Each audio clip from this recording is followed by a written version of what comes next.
Okay, so welcome everyone to the world's most popular strengths. I think out of all of the webinars, this was the one that I was most excited to deliver because I think I've spent most of the time with my head deep in the data, getting it prepared, and the data certainly excites us and me.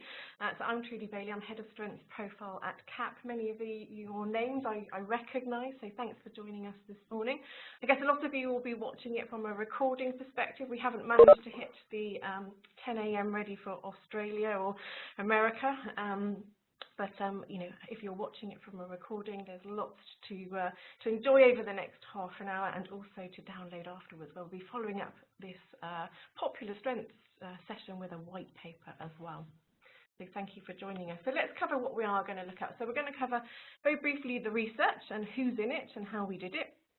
Then we're going to go straight into, we won't keep you waiting, the world's most popular strengths. So when we talk about this, we're going to look at the quadrant, the very familiar strengths profile quadrant that you know and I'm sure love. Then we're going to start to look at gender differences. Then we're going to look at country to see if there are any differences between some of the countries that we analyse. And at this point, we only analyse 3 countries, but we will be bringing more to you at a later date. And then we're going to look at the sectors as well, so a very quick dive into some of the sectors, and actually do we differ in our strengths profile and our results depending on what we do for a living. So I'm hoping that excites you. So with no further ado, what we'll do around questions actually, so you probably noticed that as soon as you came on board you were all muted. That's just to make it a really kind of free-flowing silent session with no interference. But obviously we would love questions from you. You can either do that by chatting, and if you can do that to chat all, we can all see your question. And I've also got Lizzie here to support me on question answering. And it also means that we can kind of go through the session and probably have most of the questions at the end as well. So if there's more data that you're burning to know, then please do stay on and we can also look at answering that. And then I guess at the end we're going to look at just a little bit of advice. There's no point giving you all this information without kind of telling you what to do with it. So the research then, so we looked at over 31,000 strengths profiles, and from that you'll all be familiar with the 60 strengths that are in there. So we analysed all of the 60 strengths, and there was a split between those that responded, around 57% male, 43% female, 28 sectors also, 30 countries, as I say, although we've actually gone on a real deep dive into the UK, US and Australia. So that's how we did the research. And from that, I guess, you know, it was a sort of profiles over a 6-month period as well. So the worldwide strength. So first of all, just take a quick look. So what the data is telling us is within the quadrant, the realised strengths, unrealised strengths, learned behaviours and weaknesses, the most common, so when we talk about the most common and popular, this is the strength that we've rated ourselves in, you know, as having. So pride was the most common realised strength in terms of the data.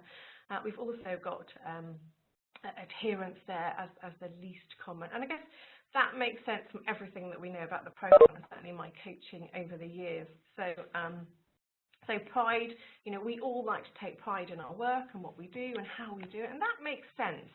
You know, we all want to do a good job. The unrealised strength of mission, again, that seems to make sense to me from what I've seen and around. We all want to have purpose in our life, we want to do good, we all want to kind of make a difference, but sometimes we need setting on the right path and know how to do that. And I guess as coaches, that's where you guys can come in. Work ethic, those of you that have been working with the profile, I know some of you are coaches, you'll have definitely seen that the most common learned behaviour is work ethic. And this was repeated, we did this data a few years ago, and it's certainly a repeat of that. So, you know, again, recognising that people aren't necessarily lazy, they just like to work or can work hard, don't always enjoy doing it. And courage is an interesting one. Again, whenever I'm coaching and I see courage, I do often tell people now, you know, don't worry. A lot of people have this as the weakness, but what is it that makes you, you know, what is it you'd like to do if you were more courageous? Or perhaps what is it, in what areas of your life do you feel that you could be more courageous in? So really sort of drilling down to that courage and seeing how actually it affects people and what they have already achieved in their life can help. Coming on to the least common, this did make me smile, with adherence. And I guess how I use this data, rather than it did after smiling, is when I see somebody with adherence as a top strength. In fact, our Lizzie here at CAP has one as a #1 strength. We love her dearly for it. And of course, what it also helps you to do is really appreciate that strength and how that person, responds to the team and how they can hold the team together and how we can really support that person to make adherence more enjoyable. So, to register when people have it as a weakness and kind of saying, actually, that's quite common, don't worry, how can we support you? But also registering, if you see it in someone as a strength, celebrate it in them, don't let them leave, and really kind of, appreciate it. Because often with people in adherence, they do feel like the ones that are always telling people off. So actually, being able to kind of say, that's a good thing is really good. So detail, as an unrealised strength, most of us seem to have that as a learned behaviour that we'll come on to. Time optimised as a learned behaviour, and humility as a weakness, which is nicely our least common worldwide strength. So when I say worldwide, so across the 30,000, this was the data. Now we're going to come on to the quadrant. A quick pause just to see if anybody had any questions. So we're going to come on to the 7743 in the world shortly. So if you do chat them through in the interim, I will keep going. So I hope that's whet your appetite. So straight into the quadrant then. So looking at the worldwide, we saw pride, humility and moral compass following it. So 3 being strengths right up there in the realised strengths being the most common around the world. And I guess from we've also got, so that 3 being strengths, we've also got 2 motivating, around improver and drive, relating and a thinking strength in there, and the realised strengths and the top ones. We are missing communicating. That's another story I will come on to in this session. So a fairly good mix there across the families if you use them. So the families appear in our expert profiles. Across the unrealised strengths, again, this mission, the legacy seems to be a pattern for us, wanting to do more, but perhaps being, how we're guided there and what it is we're looking to achieve perhaps could be explored further. So my coaching experience, self-belief is often one that's in there, and quite a difficult one to coach around as well, around how do we become more confident. And something that I always talk to people around is, first of all, it starts with recognising that it's an unrealised strength, something that you're good at and enjoy, but don't pull out the bag very often. So, how do you kind of wear it as a badge or put it in your back pocket for further use? In fact, I've got one of my coaches makes key rings for people, and self-belief, I think she's made into like a key ring where it's really supported people in terms of just that constant recognition that actually I am confident. And so we're going to come on to each of these sections by countries and genders as well. But finishing off worldwide work ethic, we've mentioned detail. That kind of makes sense, that most people are good at detail, but not many of us want a proofreading job for a living. And I think, the advice around that is very much around, spread the detail out across your team. Not many people enjoy detail, but we're good at it. So don't give it just to 1 or 2 people, particularly if they may be presenting with the fact that they're competent and good at it. It's quite a quick one that can go from sort of a realised strength where we're good at it and enjoying it to we're good at it and we're not enjoying it, so slipping down to learn behaviour. So one to watch there around detail. Personalisation, so being sort of tailoring your approach to support and meet the demands of others, something that we find a little draining, and I guess we may not know always, what it is that that person's needs are. And empathic as well, certainly from my coaching and experience of 8 years of this tool, I think empathic is a brilliant strength. It can be overplayed because if you're constantly being empathic towards someone, whether it's positive or negative, it can be full on because you're probably doing it at home and at work and in all areas of your life. Now, worldwide weaknesses, courage, competitive adherence. There was probably not a huge surprise for us here at CAP around these 3, so we do see them time and time again. And again, how to use this data. It's really comforting sometimes to tell people when they've got certain weaknesses that they kind of feel that they need to work on, that actually you join, many people in the world with this. It's one of the top ones. So, don't walk around the world thinking everyone's more courageous for me or everybody's more competitive. It's likely that you'll meet many people in your journey that share similar weaknesses to you. It also means that obviously appreciating where people have these as strengths as well, as I mentioned. So I'm just going to pause there. I've got lots more to share with you, but I'm just going to pause in case there's a chat. So you could either raise your hand or you could put something in the chat to all.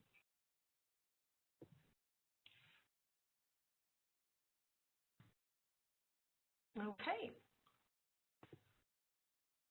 So I'm going to come on to strengths families, and I appreciate some of you who use the introductory profiles may not use them, but I really enjoyed looking at this data because I think, so within the strengths families, within our 60 strengths, there are 5 strengths families: being, communicating, motivating, relating, and thinking. And I was really interested to find out, because people do ask a lot around these and how to coach around them. Within each family, how were the, what were the sort of most common and least common within the family? So here you can see actually as a whole from the strengths family, the most common is being. And I guess, the being strengths are more around intrinsically who we are, our personality, our values. So I guess, that feels, the right way. But also the communicating, I did smile. We do have less communicating strengths, so please bear that in mind. But I guess those of us who are in team development or work in organisations will probably recognise that communication comes up time and time again in teams.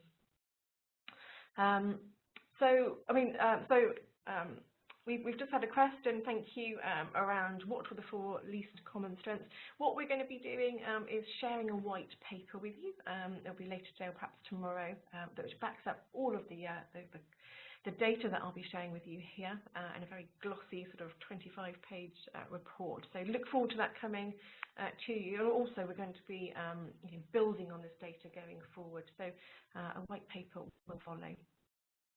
So the top strengths in the being, so the most common pride around being, that we've already sort of, that is the most common in the world across all 60, least common courage, no surprise. Communicating, most common humour, least common narrator. And again, how to use this data. So for me, I really enjoy, I find a storyteller, and again, really encouraging them to kind of share their stories with others. The business case, share the business case around narrating stories, and teach others their stories and how to kind of persuade using those narration strengths. So I think thinking about how you can sell the being sell the most common and sort of congratulate, but also the least common as well. Being able to really appreciate the diversity of the team when people have these as well. And I think also if you appreciate that the least common is narrator, that means when you have it, not only are you more diverse, and it's brilliant that you can share your stories, but it might mean that the rest of the team don't really enjoy listening to your stories all the time, and we might need to tone that down a bit. So, using this data is really important to kind of think about how you coach, what you share, and how you share it with your people, with those that you coach. Most common relationship deepener, enabler, least common. That one was definitely a surprise. But again, if that's something that you're seeing, what is it around enabling that's stopping us? Most common resolver, we're straight into action when we think about problems, and of course least common adherence that we've spoken about. So that's families. As I say, it's the use. There's a piece here all about the use. How can I use this data to really advance my coaching? How can I appreciate that actually, if you've got work ethic as a #1 strength, wow, that's fantastic. You obviously get a lot done. You really enjoy your work.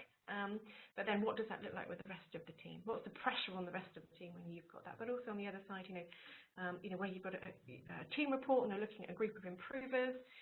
It's a common strength to have. How can you deliver your work even better, knowing that you're all together and all want to improve? So looking at this data, appreciating it, but then thinking about action around it. So we're going to come on to gender differences. We're going to look at the differences as suggested, if at all.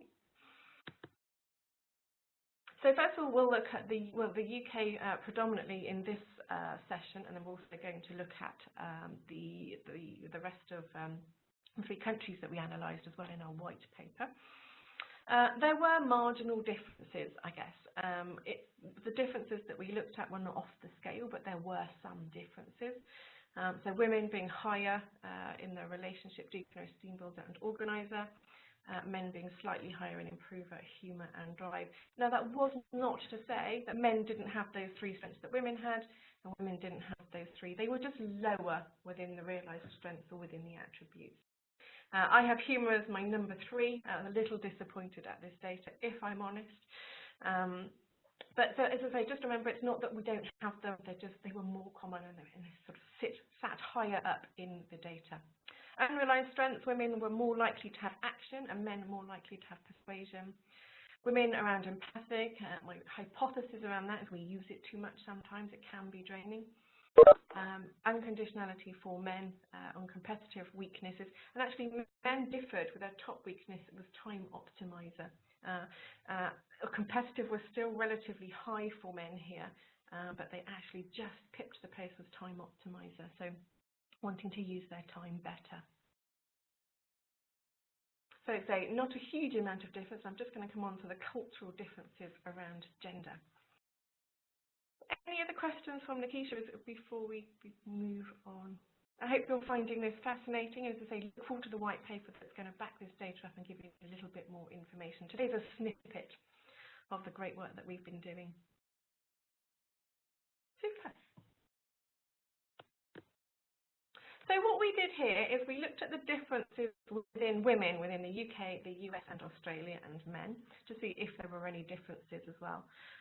So I guess what we're doing here is looking across the 7743 when we're talking about differences rather than the whole 60 at this stage. So women within the UK, so that the UK is driving that data around esteem build and organiser that we saw.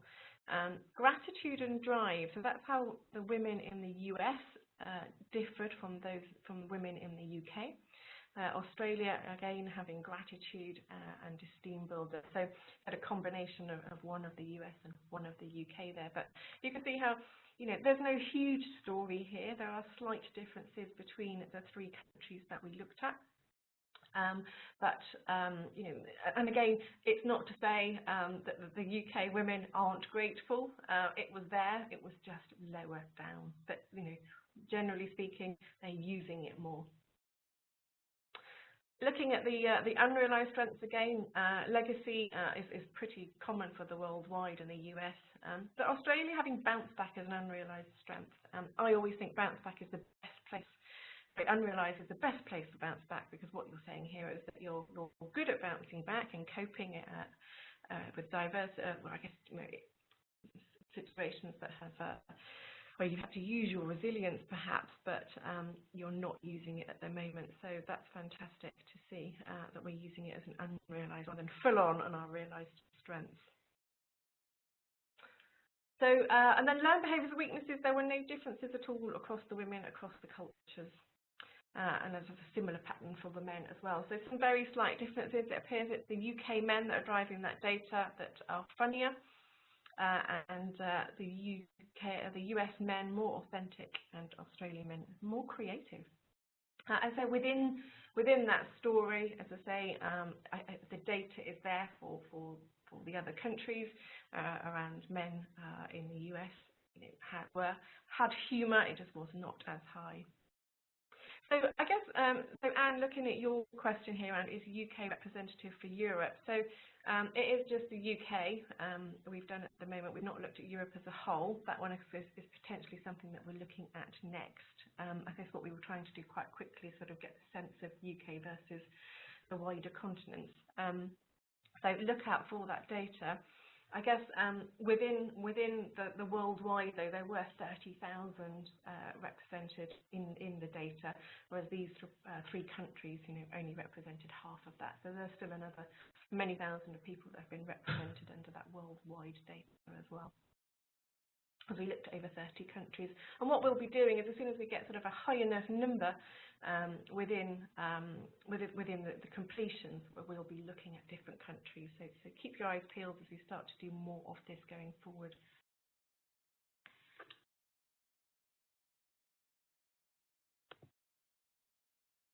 So we'll look at some global differences now, and again, you'll probably find some of this makes sense. So which country has more strength? So I really enjoy this slide because I coach with it all the time, not necessarily from I guess a cultural perspective, but more around what this data tells us in terms of how we coach and what we tell our clients. So within the UK, The average number of realised strengths, I'll just explain the slide, is 19. So we have 19 realised strengths on average in our profile out of the 60. 9 unrealised strengths, 25 learned behaviours, and 7 weaknesses. So I've always held those figures really closely to me when I coach. So when I see someone with 45 learned behaviours, I know there's a story to tell here. I know that they're quite burned out. I know that I probably need to work, maybe even 55. I need to work a little harder understanding the bigger picture of this person. What's going on in terms of their role or at home, or what is it that we can do to help them take their foot off the pedal of those learned behaviours and start to dial up those strengths a little more. Equally, I might find someone with 20 unrealised strengths, and I think to myself, well, actually, what is it that's stopping them from using those resources? Are they in the right role? Do they not? What's accessible to them? What stops them? Is it their confidence? Maybe they've just come back to work from something. They've had a break. So lots of different stories and reasons why, of course. But these figures give me the sort of bird's eye picture, or the bigger picture look at actually what's going on for someone, so that I can start to think about those types of questions that I might be asking in this session. And actually that story then didn't differ in the US and Australia. So here we can see that the only difference really is that Australia and the US had 2 more realised strengths, and we and the UK we had 1 more weakness to offset that. They had obviously we had 1 more unrealised. So not a huge amount of difference here. We're slightly more humble maybe the UK, but perhaps not as much as we thought. So again, it's quite a good representation. So wherever you are when you coach, the Europe, I would suggest, is a very similar picture as well. Is that you hold these figures quite close, and if you see someone with much less realised strengths, really try and help them think about enjoying what they're doing more. What's that sort of lever that you can be using to think, or the bigger picture conversations that you can have about what's going on? So I love these figures. I hope they give you some. Those of you that are accredited practitioners will know it, but really start to use these in terms of giving you some insight into that person before your coaching session. So that's the who has more, really not a huge amount in it. So these are some of the differences then between the UK and the US and Australia across how they differ from each other here. So this is not looking at gender, this is just purely taking all of the strengths profiles within the countries. So within the UK, you can see that relationship deepener was different. That's not something that the US or that Australia had within their top 7. US was gratitude and authenticity, where Australia's actually mirrored the worldwide data and didn't necessarily have so much difference. So there's not a huge amount of difference in the cultures that we've looked at so far. Again, we will be building on that in terms of more cultures, but what we've seen so far is there may be some differences, but not a huge amount. So of course, don't remember, these are the top 7 in each of our in the quadrant. So within the learned behaviours, again, not a huge amount. Work ethic and detail. Those of you that use the tool will probably have many coaching conversations up your sleeve around the work ethic and detail and how you use that. And the emotional awareness, is, I guess, potentially similar to the empathic, but some form of emotional commitment there, perhaps overplayed at times within the countries. So on the unrealised strength side, self-belief for the UK, something that we could do with dialing up sometimes, was the slightly different one. Esteem builder in the US and Australia was very similar to the worldwide. So something, again, there's time optimizer coming up, time again, and mission and legacy. So three to really clock, I think, around these unrealised strengths. So what is it about time that we all want to kind of do differently, or we all want to get more out of time? So that's saying that as something that we're good at time, we enjoy time, but we're not using time as well as we could. So again, hold that in you in terms of, that's the majority of us. So it's all about trying to become a bit more effective. And the mission and legacy about the purposefulness in our world. And the weaknesses were interesting in the fact that there were no differences at all. So we all have the three same. They were just in a slightly different order. So there wasn't much in it. So I think we can probably sort of look at these three with rather a sustainable future. In fact, that I wonder whether they're here to stay in the way that we work. It's something certainly I've seen over the years coaching, that these three pop up time and time again. So that's the similarities and difference across those 3 countries. As I say, they're similar to the worldwide, but we'll just start to share, just how we are slightly different. But I guess certainly the picture certainly so far that we've looked at is there aren't huge differences, and based on the fact that there are 60 strengths, there have been some surprises for us. But we've got a few minutes left, and I'm just going to spend that time looking at sectors briefly to see how, if at all, again, were there sectors where there were differences. So let's come on to that in those last few minutes. So this is a UK picture. Again, we will look at the worldwide picture going forward, but right now we've just looked at the UK and compared it to the UK, so seeing how we were different. You might be interested to know actually that in the white paper there's also a piece around leaders and managers and comparing their strengths as well. So something to clock that comes through into the white paper that we won't cover here today, just in terms of time. So obviously sectors on the left-hand side, and we're noting some differences here across the quadrant. So the strengths the attributes that you see listed here are where they've differed from the UK norm data. So drive didn't appear as a realised strength for us as a worldwide strength. It did for other countries, but not for the UK. But there are certain sectors where drive was a lot more common, and I guess some of those will make sense around sales, banking, financials. Personal responsibility came up high, and again, that's great to see around the banking and finances and sales, I guess, making sure they hit their targets. So there were some really kind of, I guess, rewarding differences that we found here. Coaching and development around growth and service, health and social care service was really high for them. Marketing, again, drive, humour was an interesting difference, and also for accountancy, there was humour that came up as a realised strength. So bounce back appearing as an unrealised for a few there, but I think also looking at the learned behaviours and weaknesses, unconditionality being high for many sectors here, and was generally coming up fairly high overall. And I guess unconditionality is all about not making judgment and accepting people. So this says that we all do it, and we do it well, but sometimes it might be hard. And then looking at some of the weaknesses there, so this is how we differed. So we've got narrator popping up. We saw that, don't forget, in the least common communicating strength, so that kind of mirrors that picture there. Some engineers, not necessarily engineers, hospitality and retail not necessarily enjoying writing. So it's to say not huge differences, but I think where we saw it, most of your focus around here is going to be the realised strengths and weaknesses, and really kind of being rewarded that we've chosen the right careers around some of these differences as well. So finally, I'm just going to come on to any actions, and I think some of this I've summarised as we get towards our last couple of minutes, but I just want to kind of, go over the piece to take away from today's session.